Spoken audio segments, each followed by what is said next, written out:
Amis de partout, bien-aimés dans le Seigneur, que la paix et la grâce de Dieu soient avec vous tous. Merci comme toujours de votre écoute. Merci également de vous abonner à notre chaîne, de commenter, liker et de partager sur n'importe quelle plateforme que vous écoutez. Si vous ne l'avez pas encore fait, n'oubliez pas de vous abonner et cliquez sur la petite cloche pour pouvoir recevoir des notifications chaque fois que nous sommes dans l'air. Cette étude biblique est également disponible en anglais et en créole sur notre chaîne. Si vous souhaitez écouter dans une autre langue, rendez-vous sur la chaîne et choisissez la langue que vous souhaitez écouter. This Bible study is also available in English and Creole on our channel. If you'd like to listen in a different language, please go to the channel and pick the language you'd like to listen to. Étude biblique ça disponible tout en anglais à créole sur channel là. Si vous avez écouté dans l'autre langue, tant pis, allez sur channel là et puis choisir langue pour écouter. Que le Seigneur bénisse ce moment que nous allons passer ensemble dans l'étude de sa parole. Le message d'aujourd'hui est tiré des Actes des Apôtres, chapitre 2, versets 12 et 13. Acte 2, versets 12 et 13. Nous lisons, étonnés et perplexes, ils se demandaient les uns aux autres, que signifie cela? Mais certains, se moquant d'eux, disaient, ils sont ivres. Donc, avant de commencer, j'aimerais vous poser une question. Lorsque vous entendez la prédication de l'Évangile, quelle est votre première réaction? Est-ce que vous cherchez à comprendre le message ou vous le rejetez simplement par incrédulité? Vous voyez, le jour de la Pentecôte, chacun a dû choisir entre rechercher la vérité ou rejeter l'œuvre de Dieu par incrédulité. Il existe des événements qui changent le cours de l'histoire. Et le jour de la Pentecôte est l'un de ces événements. Le Saint-Esprit descendit avec puissance sur les apôtres. Un bruit semblable à celui d'un vent violent remplit toute la maison. Des langues semblables à des langues de feu se posèrent sur chacun d'eux. Et la Bible dit qu'il fut rempli du Saint-Esprit et commencèrent à parler dans des langues qu'ils n'avaient jamais apprises, proclamant les merveilles de Dieu. Jérusalem était remplie de pèlerins venus de toutes les nations. Chacun entendait les disciples parler dans sa propre langue. Acte 2, versets 5 à 11 nous donne une liste de gens qui étaient là.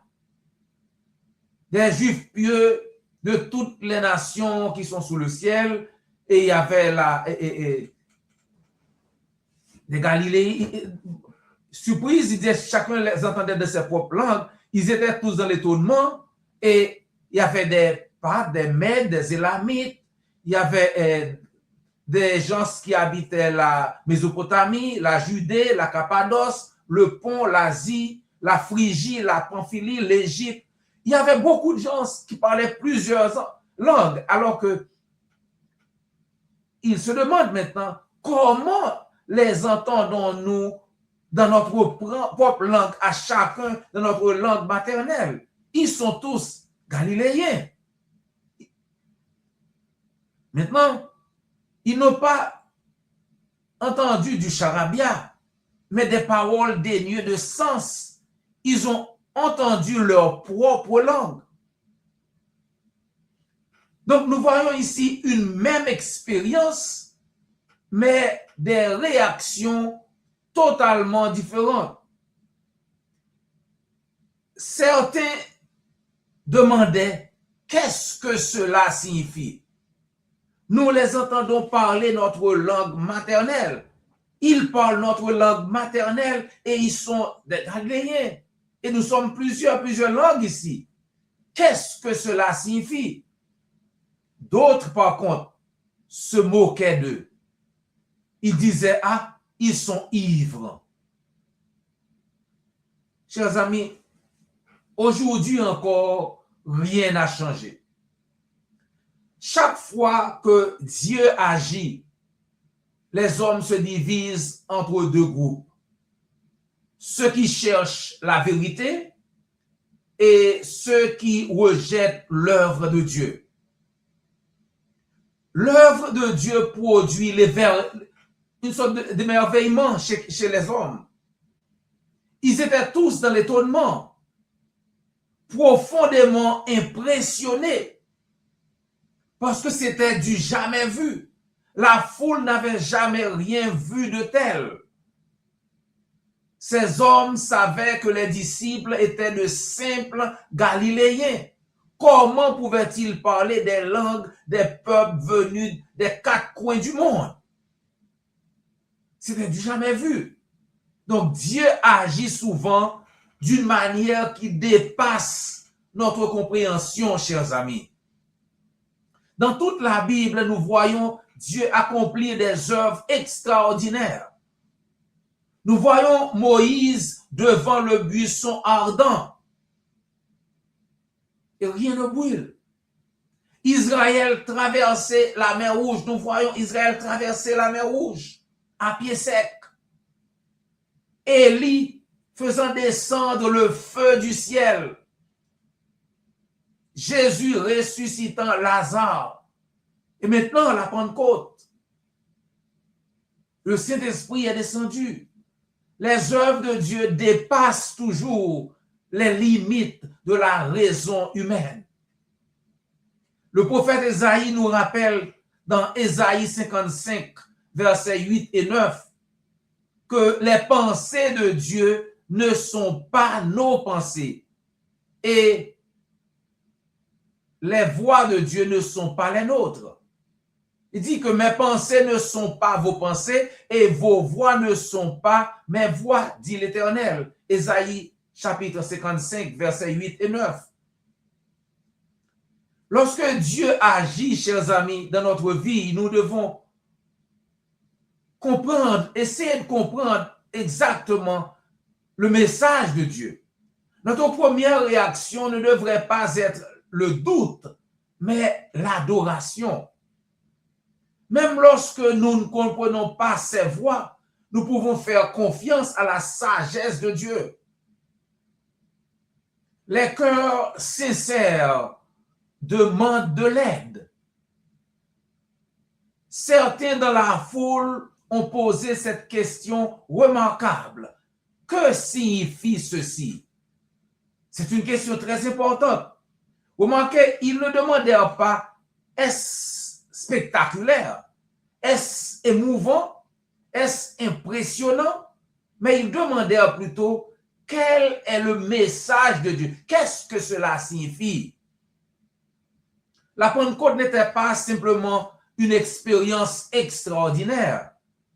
Elle annonçait l'accomplissement des prophéties, l'exaltation de notre Seigneur Jésus-Christ, le don du Saint-Esprit, l'ouverture de l'Église. Le miracle était le signe, mais l'Évangile était le message. Donc, lorsque Dieu agit dans notre vie, nous devons nous demander, Seigneur, que veux-tu m'enseigner? C'est quoi la leçon à apprendre? Quelle transformation attends-tu de moi? Comment dois-je répondre à ton appel? Les questions sincères conduisent souvent à la foi. Cette simple question, que signifie ceci? Ouvrit la porte au premier grand sermon de l'apôtre Pierre. Vous voyez, Dieu accueille toujours ceux qui cherchent sincèrement. Dieu a déclaré à travers notre Seigneur Jésus-Christ, cherchez et vous trouverez. Nicodème est venu avec des questions pour notre Seigneur Jésus-Christ dans Jean chapitre 3. Il a des questions. L'eunuque éthiopien dans Actes des Apôtres chapitre 8, versets 37 et 38, posait des questions extraordinaires.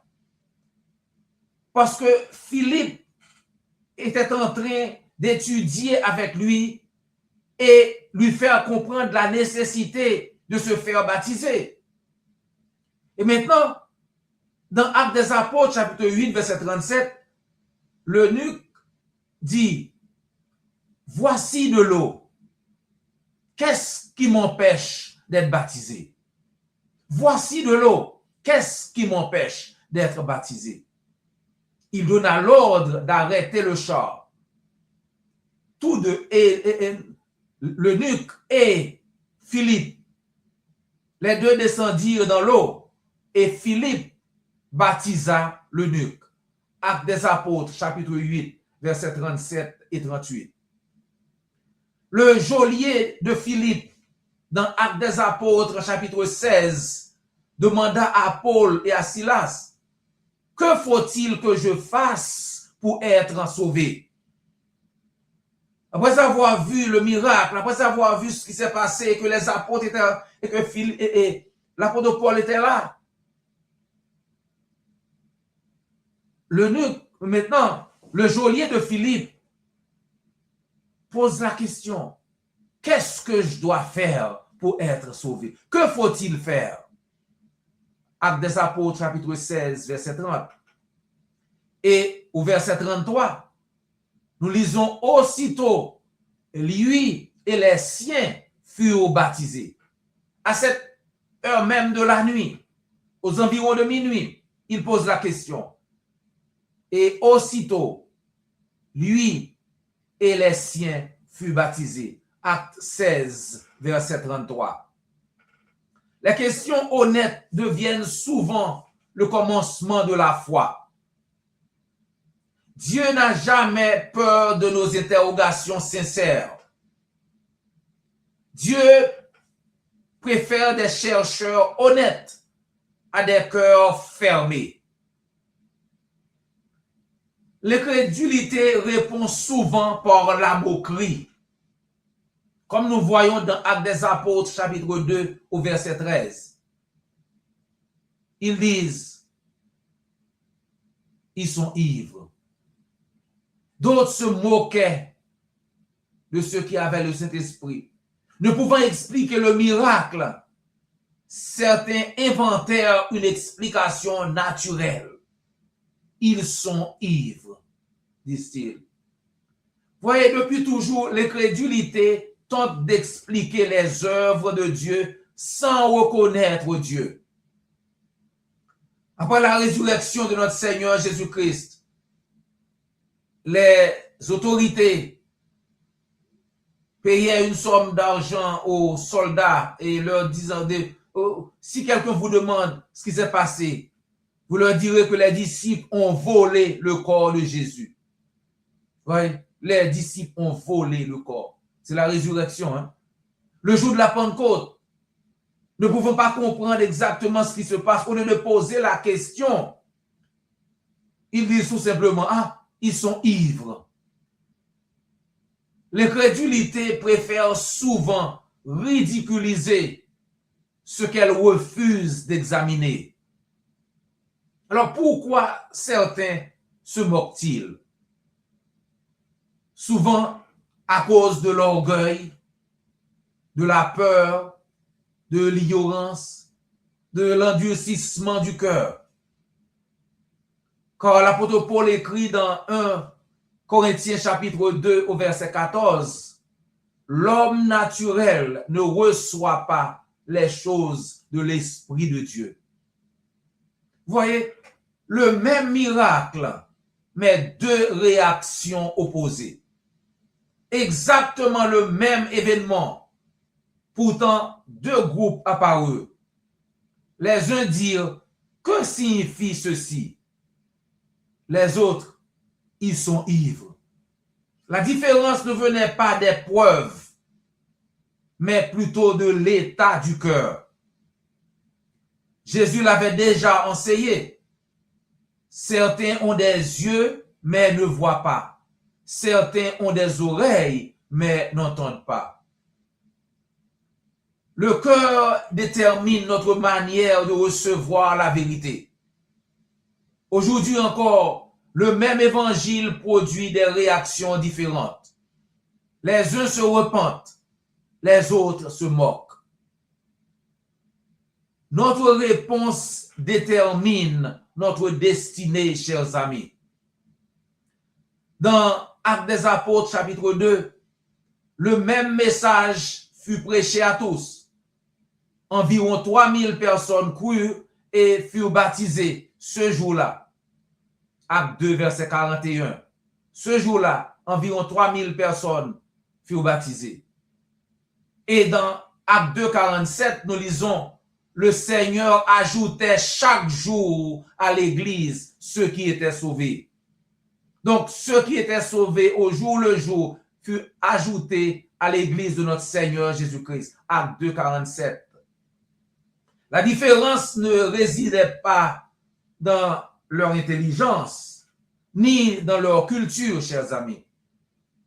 Elle résidait plutôt dans leur réponse à la parole de Dieu. Donc, ce que nous devrions pratiquer, ne rejetez jamais ce que vous ne comprenez pas encore. Cherchez toujours à connaître la volonté de Dieu. Attendez-vous à voir Dieu agir au-delà de vos attentes. Refusez l'esprit de moquerie qui endurcit le cœur.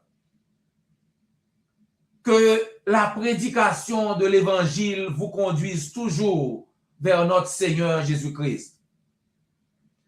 Bien-aimés dans le Seigneur, ne laissez pas le diable vous détourner de quelque manière que ce soit.